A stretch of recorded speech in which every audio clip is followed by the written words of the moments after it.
And then out of the darkness, wafted up, like the stinky after stench of somebody who used the toilet recently, thereupon came the ghost of Kaitlin Bennett, wafting up into your nostrils to give you her hot take on the Steven Crowder issue. I assume she will be plopping, heaping, steaming piles of wisdom on us about this current situation. She pooped her pants. Anyway, so for those who don't know, Steven Crowder has been beefing with the Daily Wire.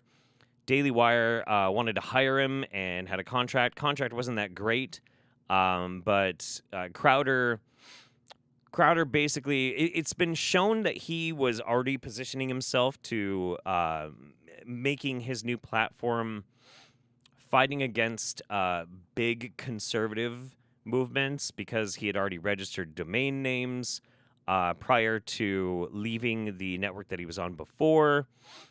And that basically it's Steven Crowder being a grifter and even trying to grift the conservatives. So basically, nobody is good in this situation, and they all suck, and they're all mad at each other, and that's great. But here we go. This is she hasn't been around for months and months and months, but here we go. If we want to talk about bad business here, nothing is going to put a bad taste in the mouths of your viewers quite like acting so high and mighty and launching personal attacks against the biggest online voice in conservatism. Hey guys, did you miss me?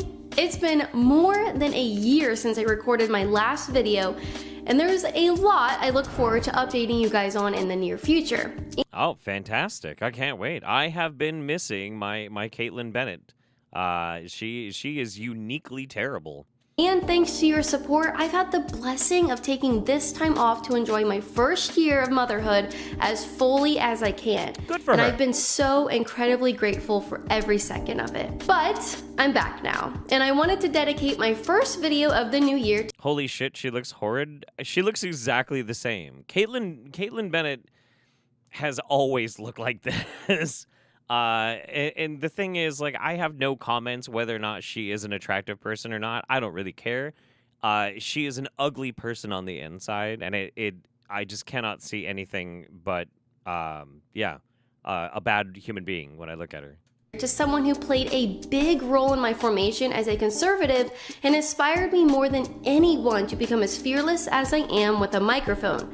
And that person is Steven Crowder. Crowder's come under a lot of fire. I'm so inspired by this guy whose daddy handed him his own career, has never had to be a self-made man because he's always using corporate contracts to make sure, whether he succeeds or fails, he gets paid millions of dollars. Also, he's racist, but whatever. Lately from very big names in conservatism, but I haven't seen many people stand up for him. Since I wouldn't be who I am today without him, and I know how isolating it feels to be attacked by people on both sides without anyone to stand up for you, I felt it was important for me to come to his side when no one else will. Yeah, make sure you both smell like poop. Fantastic idea. Good job. This is the video worth coming back from my extended leave, because without Steven Crowder's inspiration, I wouldn't have the blessings I do today. I wouldn't have met my husband, wouldn't have become a mother to my incredible baby, and wouldn't have pursued a career in political media if I hadn't seen Steven Crowder do it first. Yeah, we get it. You want to blow him, whatever. It's fine. Yeah. I owe a lot to Steven Crowder, and I know a lot of you do as well. So to Steven, I say thank you. And I thank you especially for standing up for lesser known content creators like me. I want to say thank you to Steven Crowder for platforming me and bringing me on his show to completely tear apart his arguments about AIDS because he thought it would be an easy one because I looked funny. That was great. That was a good time. That's also the last time he agreed to debate anybody. Fantastic. So for those of you who haven't kept up with the story, I'll try to do a quick recap. Steven Crowder recently departed from The Blaze, and when he left, he wasn't able to take his email list with him to merge his Mug Club subscribers over to a new site. And needless to say, he wasn't very happy about that, and I don't blame him. So next, Crowder shopped around with different networks to see if he could find another place to call home. He ended up declining these offers, citing the terms of the proposed contract as... You need that video? You should be able to just search Steven Crowder, Jeff Holiday, and you can find it. Yeah. Yeah, he even brought on, because like it was about AIDS, and he made this video basically saying that AIDS was not an epidemic and that it wasn't really that serious and blah, blah, blah, blah, blah, blah, blah. And he even brought on gay Chad, I think it's Chad Felix Green or something like that, to basically back him up. And Chad couldn't stand up to what I was talking about either, because I knew what I was talking about. You know, it was ridiculous. His reason for choosing to stay independent. Crowder then uploaded a 27-minute video to YouTube last week discussing his frustration with big conservative networks, warning up-and-coming creators against signing contracts such as the one he was offered. His reason?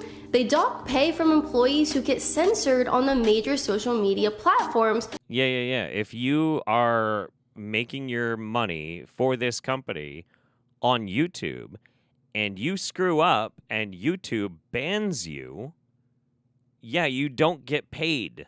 Because then you can't make them any money.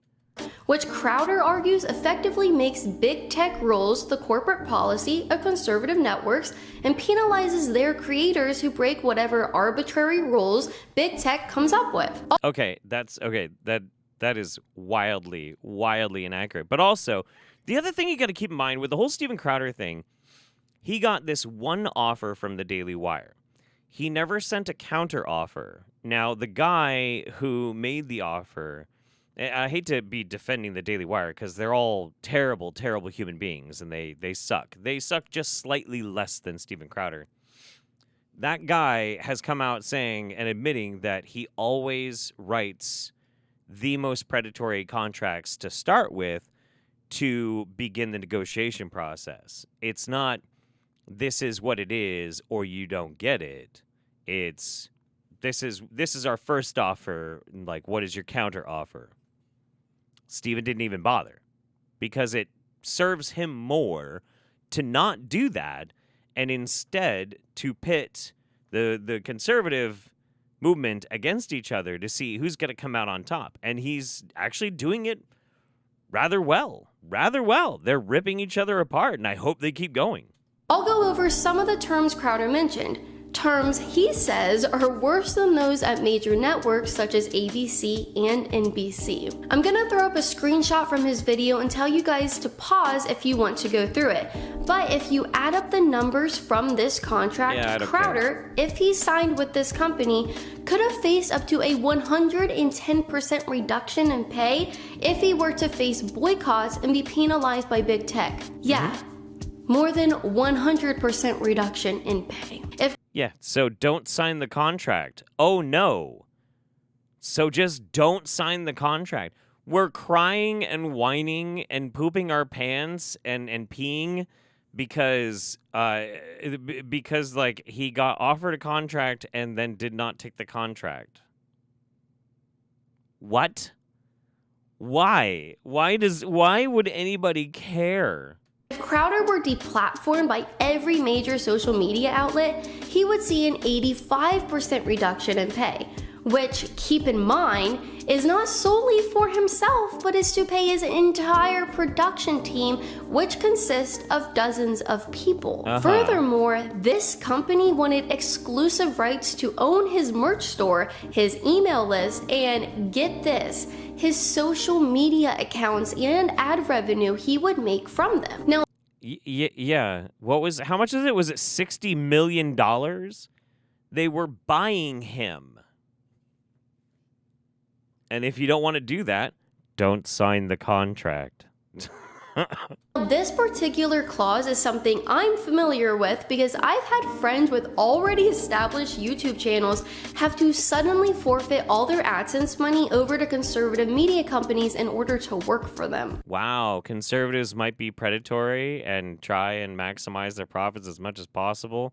Who would have ever guessed that would happen? That's weird. Fast forward a day, and the Daily Wire outed themselves as the ones who offered Crowder the contract in a 52-minute video uploaded by their CEO, Jeremy Boring. Why they did this, I don't know. I feel like Crowder's video could have been If I'm not mistaken, Crowder leaked it before they actually addressed it. I'm pretty sure. a non-story had they remained silent, but now it's still the most trending story more than a week later because there's an ongoing feud between the different camps. He says in the beginning that his purpose for making the video was to be fully transparent with the Daily Wire audience about what exactly was going on, which I don't think is a bad thing. But it did come off as odd when Crowder never mentioned the contract came from the Daily Wire. In Jeremy's video, he went line by line. Again, I don't know if it got leaked or whatever. Anyway, this is getting dull. Let's see. It was kind of like scanning through, and I saw that there was like a, yeah, I guess she like shows a picture of her and Alex Jones. I want to know what that's about. Case, and actually I know it doesn't have to be the case from my own experience in conservative media. Crowder actually told Jeremy that if this is his business model, then he should consider making a new one. I was once part of a different conservative business model, and one that both worked and protected the integrity of what we're fighting for. A few years back, you'll remember I had a work relationship with Alex Jones. I had my own channel on Band.video, made regular appearances on his show, and I even had InfoWars branding on my microphone and videos until censorship really ramped up. But at no point did Alex ever take ownership of my social media, ask for my ad revenue, or dock my pay if I was censored by big tech. Well, yeah, that makes sense. Yeah, I mean, I've heard before in the past, like, as much as Alex Jones is a terrible human being who should live the rest of his life in poverty and crying every night, I have heard that he seems to be a pretty fair businessman to the people that work under him. So I mean, you know, there's like one little glimmer of not absolute terrible crap among one dude. But again, nobody's forcing anybody to sign these contracts. If anything, he encouraged me to get off social media and to utilize alternative platforms more. My relationship with Alex allowed me to maintain my independence as a creator, and it also allowed Alex to expand his influence every time I went viral between 2018 and 2020. Which, if you guys remember, so it was a mutually beneficial relationship. Wow, incredible. Was quite often. It worked out and we both benefited. Beyond this, Alex sponsored my work primarily because he supported me as a person and thought my work was important for our country. There are countless creators he supported over the years without expecting anything in return because to him, winning back the country was more important. And how's that going? How is that going? Wow. Wow. I think the reptile that lives inside this skin suit is suddenly mesmerized by the studio lights. Wow. Okay. Yeah. I don't know why I expected that Kaitlin Bennett of anybody would have anything really new or of value to say about this. It's just I'm signing up as Team Steven. Several people, including Vosh, have pointed out recently that there does seem to be, and has been for a number of years now, kind of a push within more aggressive areas of conservative punditship to dislike the Daily Wire and more specifically Ben Shapiro, and that there might be a reason for that. And given the fact that Kaitlin Bennett is an extremist, and make no mistake, she is an extremist, I can kind of see how that might work. I really can. And I do think it's important that people are aware that as things continue to progress forward, it's going to be more and more likely that we're going to see some of these extreme points of view and extremist points of view being much more mainstreamed. But only time will tell. Maybe this is a false prediction. Maybe it won't pan out. But yeah, I at least in this one, she didn't necessarily poop her pants intellectually. She just squoze out some very unimpressive little turdlets. Okay.